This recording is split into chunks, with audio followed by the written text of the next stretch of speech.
I am Michael Thomson, and I set up Design Connect in London in 1995 to work with design companies as well as with client companies on helping them grow their businesses. And I like to use design-led strategy thinking for growth, which helps businesses, whether small or large, to use and integrate design into their processes and into their culture to help them get better at what they do. I have a third area of work, is in addition to working with design companies and working with client companies, is in the area of design policy, and I've done quite a lot of work for different countries, helping them think about design as a strategy for innovation.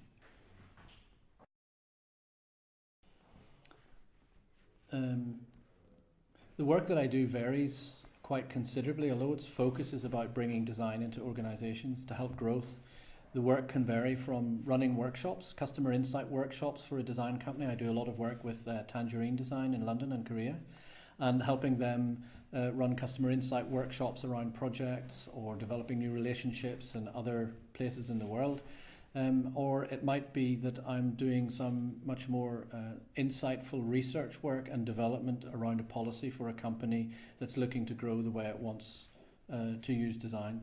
So that might be much more about going inside, as it were, rather than looking outside. So going inside the company and helping them understand who they are, what their vision is, where they're going, and where they need to go next. On the policy side, I've had a reasonable amount of experience both inside and outside of Europe.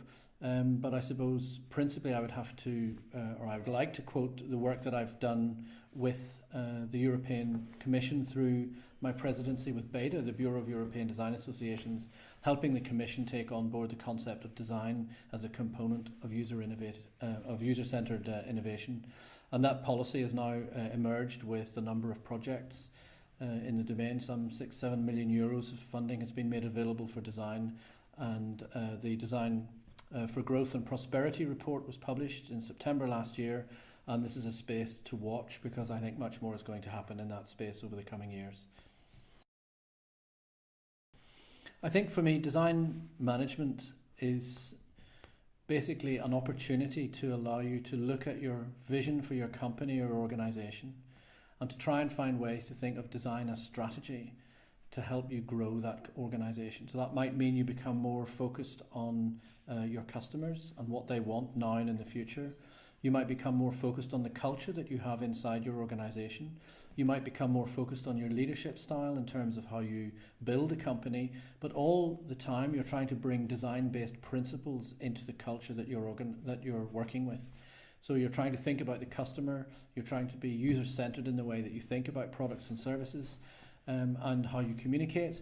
And in addition to that, I think the opportunities exist to set in place the right strategies and mechanisms for your own company to help you bring that into the company. So it might be that you appoint a design manager internally. Maybe you're too small to do that, therefore you need to find a way to share a language in your small senior management team about what design management means for the organization, so that you're strategizing and then you're implementing to try and help you actually get better at what you do to support growth.